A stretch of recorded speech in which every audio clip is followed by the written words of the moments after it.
السلام علیکم جی، کیا حال چال ہے آپ سب لوگوں کے؟ میں امید کرتی ہوں کہ آپ سب بالکل ٹھیک ہوں گے، خیریت سے ہوں گے۔ ناول بخت بائی مہر النساء شاہ میر کی یہ 18ویں قسط ہے۔ نکری ہوئی تازہ دم اور بدگمانیوں سے پاک ایک ایسی ہی صبح عمر حیات کے بنگلے پہ اتری تھی۔ یہ صبح باقی صبح سے مختلف تھی۔ اس میں سازش کی بو نہیں تھی، اس میں بدگمانیوں کی دھند نہیں تھی، اس میں نفرت کی دھوپ بھی نہیں تھی۔ یہ نرم اور پاک تھی۔ دروازہ پار کر کے لان میں آؤ تو حال سلطان سرخ رنگ کے سادہ جوڑے میں ملبوس، بھورے بالوں کو پشت پہ پھیلائے لان میں رکھے صوفے پہ بیٹھی تھی۔ سامنے بڑی میز پہ اس کا کافی کا مگ دھرا تھا۔ وہ رات والی حالے سے مختلف تھی، کمپوزڈ اور کام۔ یکدم جیسے عمر بدل گیا تھا۔ وہ اس رات والا عمر بن گیا تھا جس پہ نہ چاہتی بھی یقین آتا تھا۔ دفتن وہ چونکی، کسی کے قدموں کی آہٹ سن کر اس نے گردن موڑی۔ وہ سامنے سے ہی آ رہا تھا۔ اس کے ہاتھ میں پانی کی بوتل تھی اور وہ خود سرمئی ٹریکنگ سوٹ میں ملبوس تھا۔ وہ اندر جانے کی بجائے حالے کی طرف آنے لگا، مسکراتے ہوئے۔ حالے مسکرا بھی نہ سکی۔ وہ اس کے قریب آیا، میز پہ رکھا اس کا مگ اچکا اور اس کے ساتھ ہی لمبے صوفے پہ ذرا فاصلے پہ بیٹھ گیا۔ رخ اس کی طرف موڑے اس کی کافی کے گھونٹ پیتا وہ بالکل نارمل لگ رہا تھا۔ اس کا اتنا نارمل ہونا، یہی تو حالے کو اچھا نہیں لگا تھا۔ عمر نے حالے کو سنجیدگی سے اپنی جانب دیکھتے ہوئے نوٹ کیا، پھر مگ کو دیکھا۔ اب کہ اسے حیرت ہوئی۔ نہیں، کیا مطلب اب میں آپ کی کافی بھی نہیں پی سکتا؟ یار اب تو ہم دوست ہیں۔ وہ رکا، حالے کے تاثرات مزید سنجیدہ ہوئے۔ کیا نہیں ہے؟ اچھا اوکے کول، یہ لے نہیں پیتا۔ اس نے خفگی سے کہتی ہوئی کافی کا مگ واپس رکھ دیا۔ تم اتنے نارمل کیوں ہو؟ آپ کیا چاہتی ہیں میں کیا کروں؟ کسی جنونی ناول یا فلم کے ہیرو کی طرح ڈائیلاگ جھاڑوں یا پاگل خبتیوں کی طرح آپ کے ساتھ بدتمیزی کروں؟ ایک غلط فہمی تھی، دور ہو گئی اور بس میری مانے آپ بھی بھول جائیں۔ اس نے جیسے اپنی تئیں ایک پتے کی بات بتائی تھی۔ حالے خاموش ہو گئی، اس کے پاس کہنے کو کچھ نہیں تھا۔ میں آپ سے ایک اور بات بھی کہنا چاہتا ہوں۔ تھوڑی دیر بعد وہ بولا، اب کہ اس کی آواز سنجیدہ تھی۔ حالے نے چہرہ اس کی جانب موڑ لیا۔ کیا اب ہم اس تعلق کو چانس دے سکتے ہیں؟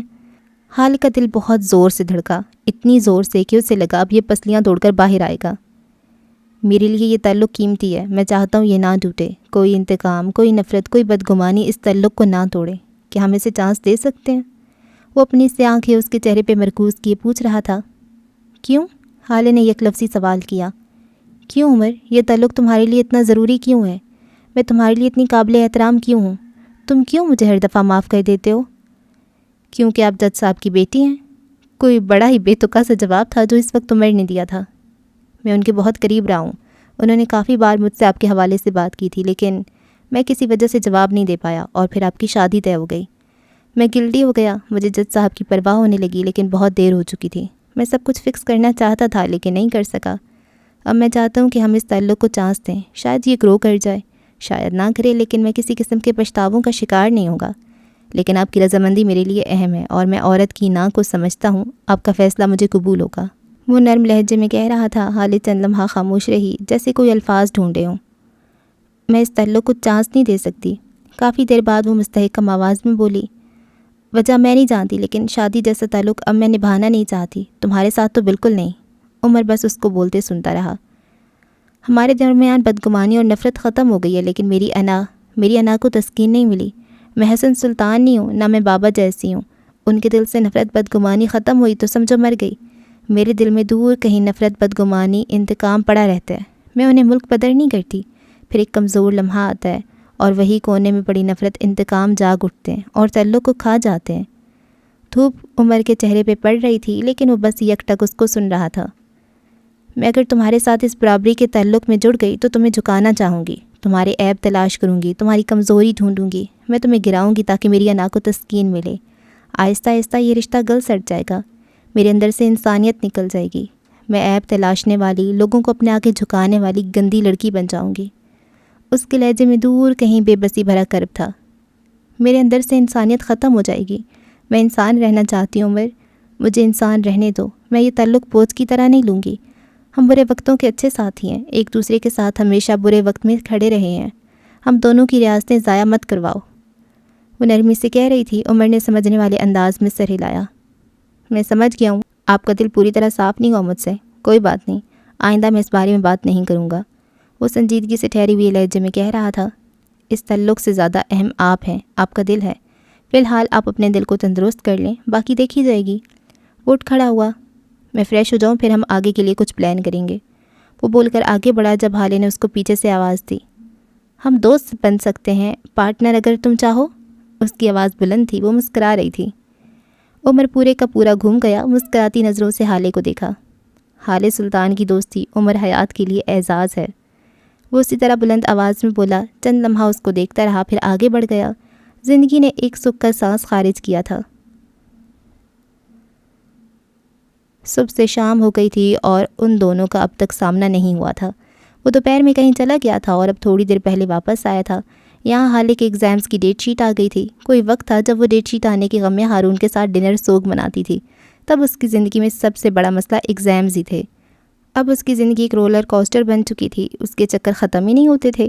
اس وقت وہ اوپن کچن میں کھڑی اپنے لیے کافی بنا کر ہٹی تھی کہ سامنے چوکھٹ پہ عمر کھڑا نظر آیا۔ ہیلو پارٹنر، وہ دلکشی سے کہتا آگے آیا، اس کے ہاتھ سے کافی کا بھاپ اڑاتا مگ لیا۔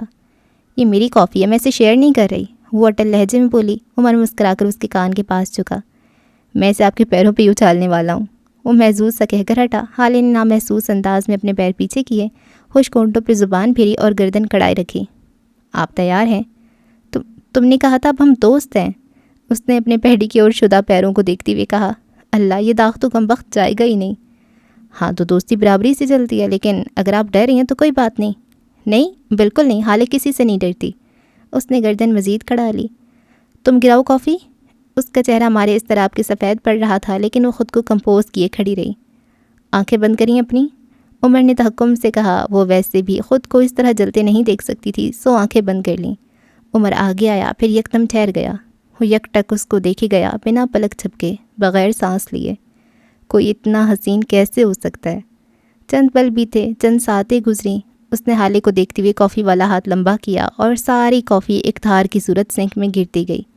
عمر اسی طرح محو سا اس کو دیکھے گیا۔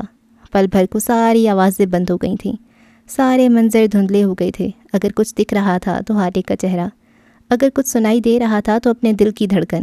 عین اسی لمحے حالے نے آنکھیں کھولیں۔ لمحے کے 1000ویں حصے میں عمر خود کو کمپوز کر گیا تھا۔ کافی کا مگ خالی ہو چکا تھا۔ حالے نے تعجب سے اس کو دیکھا۔ تم نے کافی گرائی کیوں نہیں؟ وہ حیران تھی۔ عمر نے ایک گہری سانس لی۔ میں نے نوٹ کیے آپ کے پیر بھی میرے عزیز سے ملتے ہیں۔ اس نے یہ جملہ بس بھرم رکھنے کو کہا تھا، ورنہ وہ کبھی بھی اس کو تکلیف نہیں دے سکتا تھا۔ چند پل خاموشی کے نظر ہو گئے۔ I am sorry for this, اس نے عمر کے پیروں کو دیکھتے ہوئے کہا۔ وہاں جلے کے نشان تھے۔ عمر اپنی ٹون میں واپس آ گیا تھا۔ مجھے سوری نہیں چاہیے، ایک بہت اچھی مہنگی اور برانڈڈ داغ ہٹانے والی کریم چاہیے۔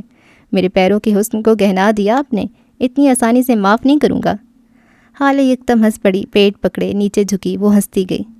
اللہ اللہ عمر، اللہ اللہ، تم کتنے سیلف آبسیسڈ ہو، وہ اسی طرح ہنستے ہوئے بمشکل بول سکی۔ ہنس ہنس کر اس کی آنکھوں میں پانی بھرنے لگا تھا۔ عمر نے خفگی سے اس کو دیکھا۔ تو کیا نہیں ہونا چاہیے؟ میں اپنے محلے کا سب سے حسین بچہ تھا۔ وہ ایک بار پھر ہنس پڑی۔ اسی وقت عمر کا موبائل بجنے لگا۔ وہ فون کان سے لگائے باہر نکل گیا۔ اپنی مصروفیت میں وہ یہ کام بھول گیا تھا، اب اسے مکمل ہونے کی ضرورت تھی۔ ریستوران کی زرد بتیوں نے سارے ریستوران میں اپنی دھاک بٹھا رکھی تھی۔ عمر حیات سفید ڈریس شرٹ میں ملبوس نسبتاً ایک کونے والی میز پہ بیٹھا تھا۔ بور ہوتا تو بالوں میں ہاتھ پھیرتا۔ دفتن اس نے نظر اٹھا کر دیکھا، سامنے سے آج اس کی ملاقات چل کر آ رہی تھی۔ سیاہ فینسی ڈریس میں ملبوس، گوری رنگت اور پکی عمر والی جانان سکندر شاہ کی بیوی اور ان کے ہسپتال کی زبردستی کی مالک۔ وہ عمر کو دیکھتی ہوئی آئی اور سامنے سے کرسی کھینچ کر اس کے روبرو بیٹھی۔ سو مسٹر عمر حیات، کیا میں پوچھ سکتی ہوں کہ اس طرح مجھے یہاں بلانے کا مقصد کیا ہے؟ آپ جانتے ہیں میں کس آرگنائزیشن کے لیے کام کرتی ہوں اور اس وقت اپنے کتنے ہی ضروری کام چھوڑ کر آئی ہوں؟ وہ بیٹھتے ہی پھٹ پڑی۔ مسز شاہ، مجھے آپ کو زحمت دینی پڑی، لیکن آپ بھی تو دیکھیں نا، کتنے ہی میرے کاموں میں آپ ناگن کی طرح پھن پھیلائی کھڑی ہیں۔ وہ ذرا آگے کو ہو کر معصومیت سے کہہ رہا تھا۔ جانان کے مانو پتنگے ہی لگ گئے۔ ہاؤ ڈیئر یو، تم ہوتے کون ہو مجھ سے اس طرح بات کرنے والے؟ تم جانتے بھی ہو میں کون ہوں؟ تمہاری نسلیں غرق کروا سکتی ہوں، وہ سرخ چہرے کے ساتھ کہہ رہی تھی۔ عمر نے محظوظ ہونے والے انداز میں اس کو دیکھا۔ ایک تو ہر کسی کو میری نسل سے بڑا مسئلہ ہے۔ مجھے چھوڑے مسز شاہ، میں آپ سے ایک ڈیل کرنے آیا ہوں۔ اگر آپ اپنا غصہ تھوڑی دیر کے لیے کم کر لیں تو ہم بات کر سکتے ہیں۔ جنان اسی طرح ضبط کرتی بیٹھتی رہی۔ دیکھیں مسز شاہ، میری کچھ چیزیں ہیں جو آپ کے ہسپتال سے گم ہوئی ہیں، اب ظاہر ہے وہ مجھے واپس چاہیے۔ صحیح کہہ رہا ہوں نا؟ اس نے رک کر تائید چاہی۔ جنان نے کوئی جواب نہیں دیا۔ اب آپ تو میری چیزیں مجھے واپس نہیں لا کر دے سکتی نا، آپ سٹاف کو ٹھیک سے جانتی بھی نہیں ہیں، نہ ہی کوئی آپ کی مانتا ہے۔ سوری ٹو سے، جنان بل کھا کر رہ گئی۔ تو مجھے جو آدمی میری چیزیں لا کر دے سکتا ہے وہ آپ کے شوہر ہیں، اس لیے میں آپ سے التجا کرتا ہوں کہ آپ ہسپتال میں ان کا داخلہ ایک بار پھر الاؤ کریں تاکہ میرا کام ہو سکے۔ اس کے بعد چاہے آپ ان کو بالوں سے پکڑ کر باہر نکال دیجیے گا۔ 1 منٹ، بال تو ان کے ہیں ہی نہیں، اچھا ٹھیک ہے، ہاتھ سے پکڑ کر باہر نکال دیجیے گا۔ اس نے فوراً تصحیح کی۔ اور آپ کو یہ خوش فہمی کیوں ہے کہ میں آپ کا کوئی کام کروں گی؟ میں اتنا ہینسم ہوں، بھلا کوئی مجھے انکار کر سکتا ہے؟ یہ سیلف آبسیسڈ بندہ۔ میں مذاق کے موڈ میں ہرگز نہیں ہوں۔ اس کا لہجہ سخت ہو گیا۔ میں اس گھٹیا آدمی کو اپنا شوہر نہیں مانتی، میں نے تو اپنے بچے بھی اس سے دور کر دیے تھے، لیکن نہ جانے ان کے سروں پہ باپ کی محبت کا بھوت کیسے سوار ہو گیا۔ وہ نخوت سے کہہ رہی تھیں۔ وہ ہسپتال میرا ہے اور وہاں اس گھٹیا آدمی کا داخلہ ممنوع ہے، اور اب ہمارے پاس بات کرنے کو مزید کچھ نہیں ہے، مجھے چلنا چاہیے۔ وہ اپنا بیگ کونی پہ لٹکائے اٹھ کھڑی ہوئی۔ عمر نے ایک نظر اس کو دیکھا اور پیچھے کو ہو کر ٹیک لگا لی۔ میں جانتا ہوں آپ پرانے کراچی کیوں جاتی ہیں۔ جنان تھم گئی۔ اگر آپ چاہتی ہیں کہ اس ریستوران میں موجود سارے لوگ اور آپ کے دونوں بچے اس بارے میں نہ جانیں تو واپس بیٹھ جائیں۔ وہ ریت کی مانند پھسلتی ہوئی کرسی پہ واپس بیٹھ گئی۔ اب کہ اس کا چہرہ وہ نہیں تھا جس کے ساتھ وہ آئی تھی۔ آپ پرانے کراچی جاتی ہیں اپنے شوہر کو یہ بتا کر کہ آپ اپنے پرانے رشتہ داروں سے ملنے جا رہی ہیں، لیکن دراصل بات کچھ اور ہے۔ وہ آگے کو ہوا، پرتپش آنکھیں جنان کے چہرے پہ جمائیں۔ آپ کچی شراب پینے کی عادی ہیں، آپ نشئی ہیں، کچی شراب کا نشہ کرتی ہیں۔ جنان شل ساکت سی اس کو سن رہی تھی۔ کیا ہو کہ آپ کے بچے بھی یہ بات جان لیں؟ کیا ہو کہ آپ کی آرگنائزیشن یہ بات جان لے؟ کیا ہو کہ آپ کے شوہر یہ بات جان لیں؟ آپ کے شوہر اگر شیطان ہیں تو عزازیل آپ بھی نہیں۔ آپ دونوں ایک دوسرے کو چاہے جان سے مار دیں، مجھے فرق نہیں پڑتا، لیکن جب تک میرا کام نہیں ہو جاتا ایک اچھے کپل کی طرح کوآپریٹ کریں، ورنہ امیروں کے راز فاش کرنا میرا پسندیدہ کام ہے۔ وہ وارننگ دینے کے انداز میں کہہ کر کھڑا ہوا۔ وہ اٹھا اور جانے کو مڑا۔ جنان مردہ آنکھوں سے اس کو دیکھتی رہی، دفتن رکا، آنکھوں میں شیطانی چمک در آئی۔ ویسے امپورٹڈ شراب میں ایسی کیا خرابی ہے کہ آپ کو پرانے کراچی سے سستی گندی شراب لینی پڑتی ہے؟ جنان نے پھاڑ کھانے والی نظروں سے اس کو دیکھا تھا۔ عمر نے اوکے اوکے کہہ کر ہاتھ اٹھا دیے۔ اچھا بھائی نہیں پوچھتا؟ وہ سر جھٹکتا آگے بڑھ گیا۔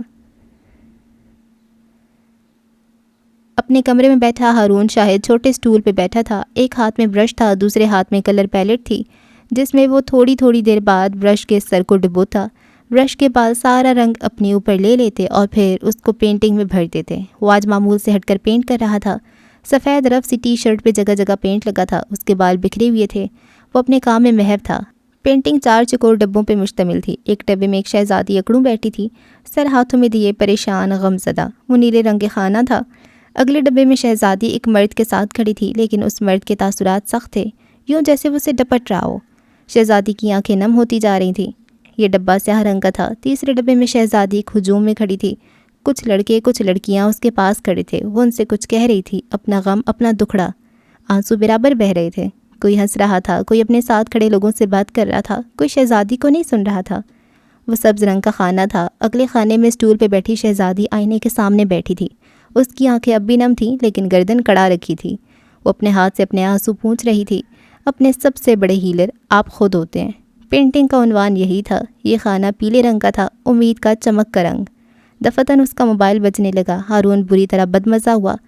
بس کوئی اس کے عشق کے بیچ میں نہ آئے۔ اس نے ذرا کی ذرا نظر اٹھا کر موبائل کو دیکھا۔ وہ ایک انسٹاگرام کا سٹوری نوٹیفیکیشن تھا۔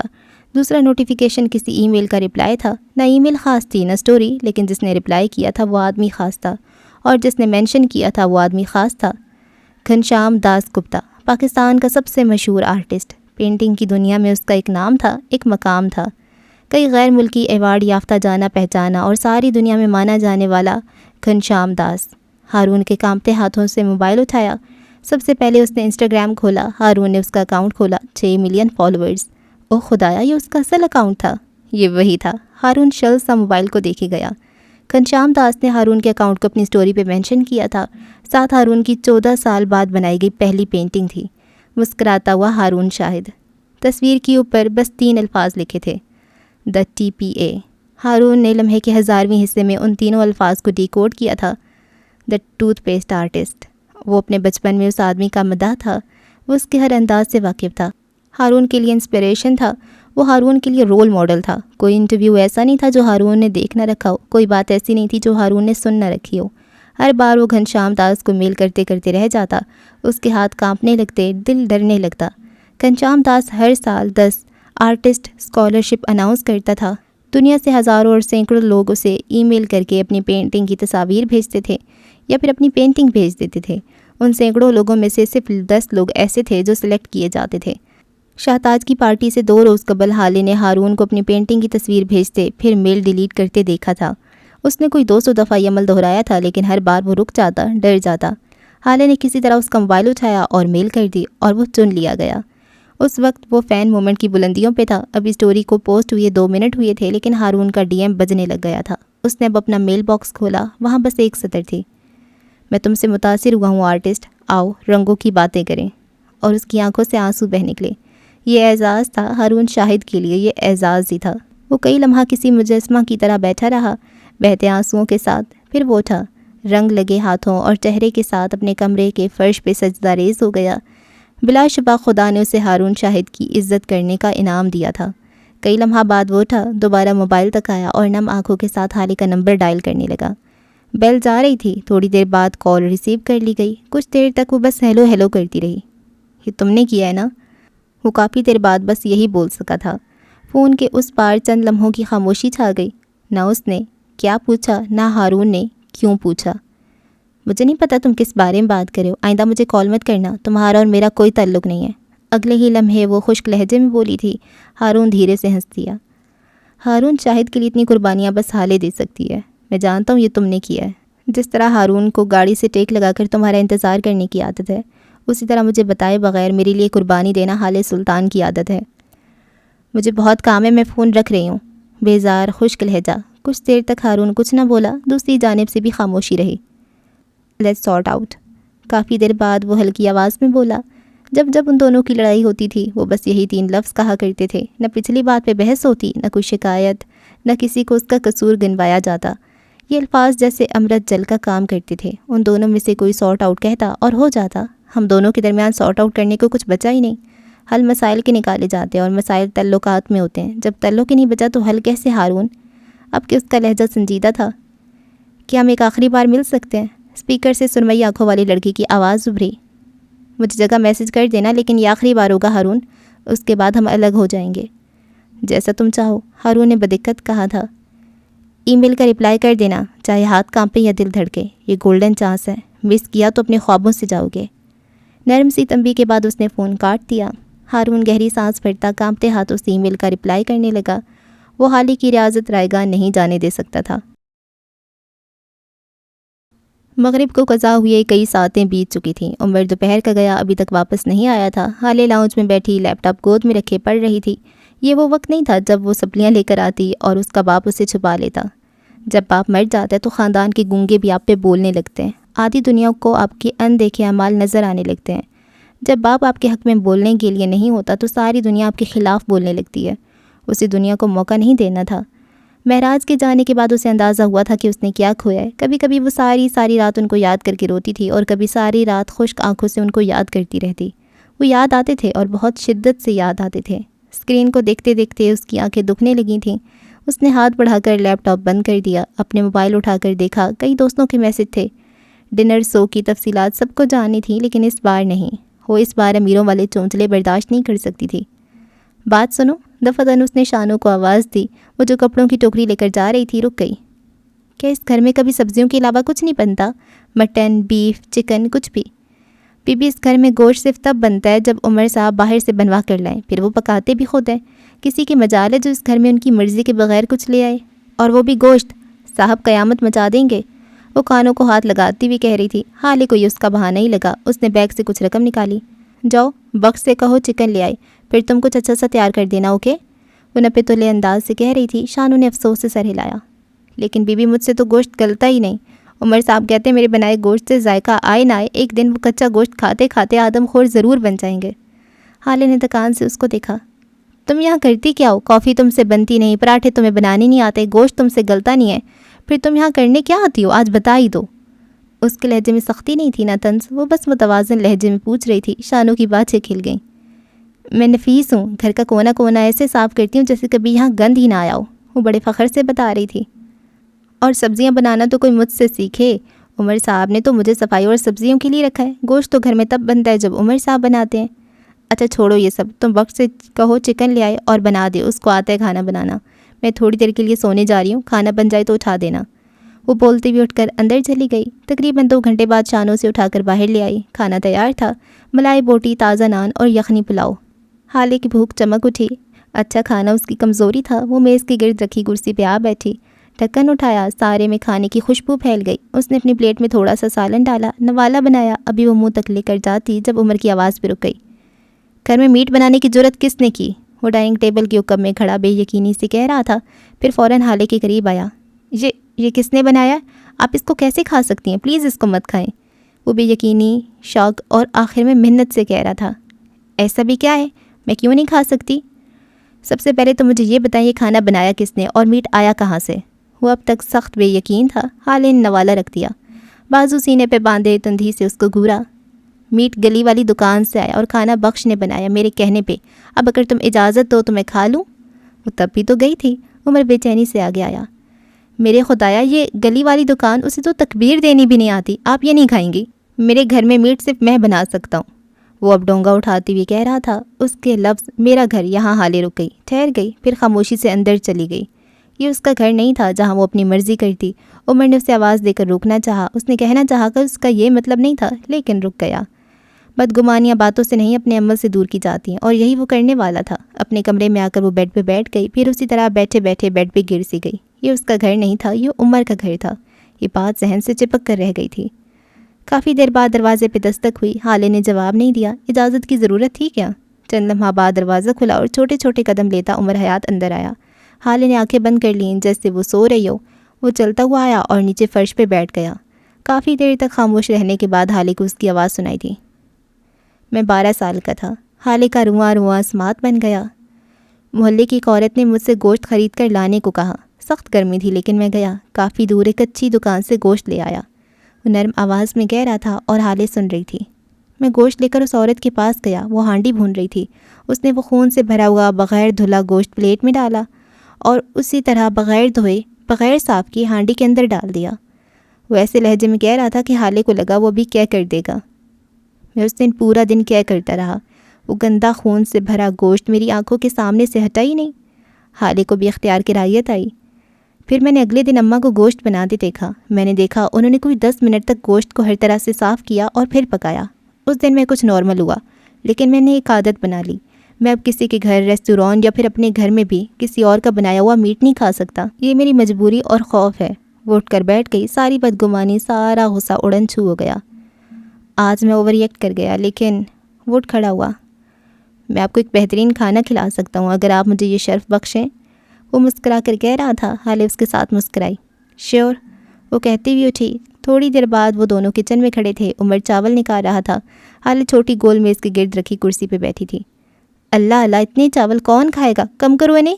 تم مردوں کے حوالے گھر کر دو نا تو بیڑا غرق ہو جائے گھر کا۔ وہ سگڑاپے کے سارے ریکارڈ توڑتی ہوئی اٹھ کر آئی اور عمر کے ہاتھ سے چاولوں کی پیمائش والا برتن لے لیا۔ مدام، میں شیف ہوں، عمر نے جتایا تھا، اور میں لڑکی، مجھے پتہ ہے کب، کس وقت، کتنی مقدار میں کھانا بننا ہے۔ عمر نے بحث نہیں کی۔ اس نے کم چاول لیے اور ایک چھوٹی پتیلی لی اور اس میں چاول بھگو کر رکھے۔ اب وہ ایپرن پہنے چاپنگ بورڈ پہ پیاز کاٹ رہا تھا۔ حالے اس کو کام کرتی ہوئی دیکھتی رہی۔ وہ کسی ماہر شیف کی طرح سبزیاں کاٹ رہا تھا۔ ہم ہیون کے لیے کام کب کریں گے؟ حالے کی آواز پہ اس کے ہاتھ لمحہ بھر کو رکے، پھر وہ دوبارہ اپنے کام میں مصروف ہو گیا۔ ہم فی الحال کچھ نہیں کر سکتے ورنہ لوگوں کی نظر میں آ جائیں گے۔ اس وقت شمس محتاط ہے، ہمیں مزید وقت چاہیے ہوگا۔ آپ پیپر دے کر سپلی لے آئیں، پھر آگے دیکھیں گے۔ سپلی کے نام پہ حالے کے اندر گویا شرارے دوڑ گئے۔ میں اگر سپلی لاتی ہوں تو تم کیا آئنسٹائن کے جانشین ہو؟ بی بی، میں نے CSS کر رکھا ہے، آپ نے مجھے کیا سمجھ رکھا ہے؟ وہ اب گرم تیل میں پیاز ڈال رہا تھا۔ سارے میں شڑ شڑ کی آواز پھیل گئی۔ اب وہ ٹماٹر کاٹ رہا تھا۔ حالے اسے کوئی کرارا جواب دیتی، لیکن نہ جانے کیوں بس چپ کر گئی۔ کچھ دیر تک دونوں کے درمیان ہلکی پھلکی باتیں ہوتی رہیں۔ بریانی کا مسالہ تیار ہو چکا تھا۔ اب وہ شامی کباب کا آمیزہ بنا کر چھوٹے ٹیبل پہ رکھ رہا تھا جب اس کی نظر حالے کے موبائل پہ پڑی۔ وہ اکاؤنٹ کی بایو دیکھ رہی تھی یا پھر فرینڈ لسٹ کھولنے والی تھی، لیکن یہ دونوں چیزیں حیران کرنے والی نہیں تھیں۔ حیران کرنے والی چیز اکاؤنٹ کا نام تھا، حسن معراج۔ وہ چونک گیا۔ اس نے کرسی کھینچی، آمیزے والے برتن میز پہ رکھا۔ آپ حسن کا اکاؤنٹ چیک کر رہی ہیں؟ لمحے کے 1000ویں حصے میں حالے کا چہرہ تاریک ہوا تھا اور پھر اگلے ہی لمحہ سرخ بھی۔ وہ میرا چھوٹا بھائی ہے، کیا کر رہا ہے، کس سے بات کر رہا ہے، مجھے پتہ ہونا چاہیے۔ میں اسے غلط سوسائٹی میں پڑھنے نہیں دے سکتی۔ اس کے پاس ٹھوس توجیحات تھیں۔ عمر نے شاکی انداز میں اسے دیکھا۔ آپ اپنی غلط حرکت کو جسٹیفائی کر رہی ہیں۔ نہیں تو تم کیا چاہتے ہو؟ کھلے سانڈ کی طرح اپنے بھائی کو چھوڑ دوں، اسے غلط لوگوں کے ساتھ اٹھنے بیٹھنے دوں، یہ اس کے ڈرگز اور شراب پینے والے دوستوں کے ساتھ اس کی دوستی قائم رہنے دوں؟ وہ حسب توقع بپھر گئی۔ عمر نے ٹھنڈی ٹھار نظروں سے اس کو دیکھا۔ آپ کو کیا لگتا ہے اگر آپ یہاں سے ان کے فرینڈز کو ان فرینڈ یا بلاک کر دیں گی تو وہ ان سے ملنا چھوڑ دے گا؟ اور ان سے ملے گا جب تک وہ چاہے گا، وہ ان سے ملے گا۔ اس صورت میں آپ صرف ایک چیز کر سکتی ہیں، اپنے چھوٹے بہن بھائیوں یا پھر اپنی جوان اولاد کے لیے آپ ایک چیز کر سکتے ہیں، آپ ان سے بات کر سکتے ہیں، دلیل دے کر ان کو سمجھائیں، ان کو صحیح غلط کا فرق بتا کر ان کو آزاد چھوڑ دیں۔ آپ کو اپنے انداز اور اپنی بات کے صحیح ہونے پہ اگر یقین ہے تو آپ کا بچہ غلط سوسائٹی میں نہیں جائے گا، وہ شرابی اور ڈرگ ایڈکٹس کے ساتھ بیٹھ کر سینٹ رہے گا۔ حالے دم سادے اس کو سن رہی تھی۔ کسی بھی بڑے بھائی یا بہن یا پھر ماں باپ کو بچوں کی سیکیورٹی کے نام پہ ان کا اکاؤنٹ چیک کرنے کی اجازت نہیں ہونی چاہیے۔ باتوں سے کوئی نہیں سمجھتا، بچوں کو ان کے حصے کی غلطیاں کرنی ہوتی ہیں تاکہ وہ سیکھ سکیں، ان کو دھوکے کھانے ہوتے ہیں تاکہ اگلی بار وہ اپنے جذبات اور وقت کسی صحیح انسان پہ انویسٹ کر سکیں۔ وہ ہمارے بچے ہیں، ہم ان کو کیسے ہرٹ ہونے دے سکتے ہیں؟ وہ ہلکی آواز میں بولی۔ آپ نے اپنی کوشش کرنی ہے، آپ نے سچے دل اور سچی نیت کے ساتھ ان سے بات کرنی ہے، 3-4 واقعات اٹھا کر ان کو سمجھانا ہے، صحیح غلط کی پہچان کروانی ہے۔ وہ اگر غلط انسان سے ملتا ہے تو اس کو روکنا ہے، اس کی اصلاح کرنی ہے، اور اگر آپ کی ان تمام کوششوں کے باوجود بچہ ہرٹ ہو رہا ہے تو یہ اس کا بخت ہے، اس نے اسی طرح گرو کرنا تھا، اس نے اسی طرح خود کو ہیل کرنا تھا۔ یہ آپ کی غلطی نہیں ہے، یہ بچے کی غلطی بھی نہیں ہے، یہ بس طے تھا۔ یاد رکھیں حالے، بچوں کی سیکیورٹی کے نام پہ ان کی پرائیویسی میں مخل ہونا کبھی بھی آپ کو جسٹیفائی نہیں کرے گا۔ وہ نرمی سے کہہ کر اٹھ گیا، بریانی کو دم پہ رکھنے لگا۔ تم خود بھی تو ایسی ہو عمر، تم نے بھی تو یہی کیا ہے، کئی بار میرے موبائل سے کئی لوگوں کے نمبرز لیے ہیں، کبھی حسن کا تو کبھی مدت کا، تم کبھی اپنے گریبان میں کیوں نہیں دیکھتے؟ عمر نے مڑ کو اس کو دیکھا، بدگمانی کی دیوار بس دھندلی سے صاف ہوئی تھی، یہ دیوار ابھی گری نہیں تھی۔ وہ صحیح کہہ رہی تھی، عمر کو جھکانے کا کوئی موقع وہ جانے نہیں دے گی۔ وہ یوسف سلطان کی پوتی تھی، دلوں سے بغض نہیں نکالے گی۔ عمر نے کوئی جواب نہیں دیا، حالے نے کچھ مزید کہا بھی نہیں۔ مہر کو کال ملاتی وہ باہر چلی گئی۔ عمر نے بریانی بنائی، شامی کباب تلے اور اس کے بعد وہ حالے کو بلا کر لے آیا۔ وہ بغیر کچھ کہے اس کے ساتھ آ گئی۔ بریانی بن تو گئی تھی لیکن وہ بمشکل ہی 2 پلیٹ بن سکی تھی۔ اب کہ حالے کو ذرا خفت ہوئی، عمر نے مسکرا کر دیکھا جیسے کہہ رہا ہو بی بی شیف سے بحث نہ کیا کریں۔ اس نے پہلا چمچ منہ میں لیا، جیسے ذائقہ سا گھل گیا۔ حالے نے بھی اختیار آنکھیں بند کر کے اس ذائقے کو محسوس کیا، یہ منو سلوا تھا، پرفیکٹ۔ اس نے نوالا چبا لینے کے بعد بس ایک ہی لفظ کہا۔ عمر نے سر کے خم سے داد وصولی، اس نے اب تک اپنی پلیٹ سے ایک چمچ بھی نہیں لیا تھا۔ حالے بس سر جھکائے کھائی جا رہی تھی۔ حالے، عمر نے اس کو نرمی سے پکارا۔ اس نے سر نہیں اٹھایا، بس ہاتھ کے اشارے سے کیا پوچھا؟ میں جانتا ہوں میری بعض باتیں آپ کو بری لگتی ہوں گی، غصہ آتا ہوگا۔ حالے اب آہستہ آہستہ کھا رہی تھی۔ لیکن بس یہ سوچا کریں کہ میں انسان ہوں، غلط بات بھی کر لیتا ہوں، اس بات کو دل میں رکھ کر اناد نہ پالا کریں۔ دل کے بغض کوئی اچھی بات نہیں، یہ ایک ہی طریقے سے نکل سکتا ہے۔ وہ کہہ رہا تھا اور حالے کھاتے ہوئے سن رہی تھی۔ اس کی پلیٹ خالی ہونے والی تھی۔ عمر نے اپنی پلیٹ سے تھوڑے چاول اس کی پلیٹ میں ڈال دیے، کانٹے اور چھری کی مدد سے کباب کے چھوٹے چھوٹے ٹکڑے کیے اور ایک ایک کرتا اس کی پلیٹ میں رکھتا گیا، ساتھ ساتھ بول بھی رہا تھا۔ وہ طریقہ یہ ہے کہ آپ نہ چاہتے ہوئے بھی میری اچھی بات کو مان لیں، کچھ بھی، کوئی بھی چھوٹی یا بڑی اچھی عادت، آہستہ آہستہ میری اچھی عادتیں آپ کے دل میں بھرتی جائیں گی، اور جہاں اچھائی آ جاتی ہے برائی خود بخود نکل جاتی ہے۔ نرم سنجیدہ لہجے میں وہ سحر کا طاری کر رہا تھا۔ حالی کی پلیٹ ایک مرتبہ پھر خالی ہونے لگی۔ عمر نے اپنی پلیٹ میں رکھے باقی چاول بھی اس کی پلیٹ میں ڈال دیے۔ وہ بڑے بڑے چمچ لیتی کھائی گئی، ساتھ ساتھ کباب کا ایک ایک ٹکڑا بھی منہ میں ڈالتی جاتی۔ ہم دونوں نے ابھی بہت کام کرنے، کافی چیزیں ایک ساتھ کرنی ہیں۔ 15 دن، صرف یہ 15 دن ہم ایک دوسرے کو جانیں گے اور ایک دوسرے کی اچھائی دیکھیں گے تاکہ آگے کام کرتے ہوئے ہمیں مشکل نہ ہو۔ ان 15 دنوں میں آپ کے ایگزامز ختم ہو جائیں گے اور اس کے بعد ہم آگے کا کچھ پلان کریں گے، اوکے؟ اس نے بات ختم کی، پانی کا گلاس بھر کے حالے کے سامنے کیا۔ وہ سارا پانی پی گئی۔ دفعتاً اس نے عمر کی پلیٹ دیکھی۔ کیا میں سب کچھ کھا گئی؟ اسے شوق لگا۔ عمر نے مسکرا کر اس بات میں سر ہلایا۔ کیا میں تمہارا کھانا بھی کھا گئی؟ عمر ایک بار پھر مسکرایا۔ جی بالکل، آئندہ کبھی شیف سے بحث نہیں کروں گی۔ وہ صدمے سے کہتی اٹھ گئی۔ عمر ہنس پڑا، پھر اس کی پلیٹ کو دیکھا، 3-4 کباب کے ٹکڑے اور ذرا سے چاول۔ وہ سر جھکائے اس کا بچا ہوا کھانا کھانے لگا۔ بدگمانی کی دیوار ایک دن ضرور ٹوٹے گی، وہ پر امید تھا۔ اگلی دوپہر وہ کچھ کتابیں لینے لائبریری چلی آئی۔ ایک لمبی میز کے گرد بیٹھے کئی لوگ کوئی نہ کوئی کتاب پڑھ رہے تھے۔ حالے نے اس پتنی خالی میز کی جانب بڑھ گئی۔ تقریباً 2 گھنٹے تک وہ لگاتار بڑھتی رہی۔ اب اس کی آنکھیں دکھنے لگی تھیں۔ اس نے ذرا دیر کو اپنا سر میز پہ رکھ لیا اور سر بری طرح دکھ رہا تھا۔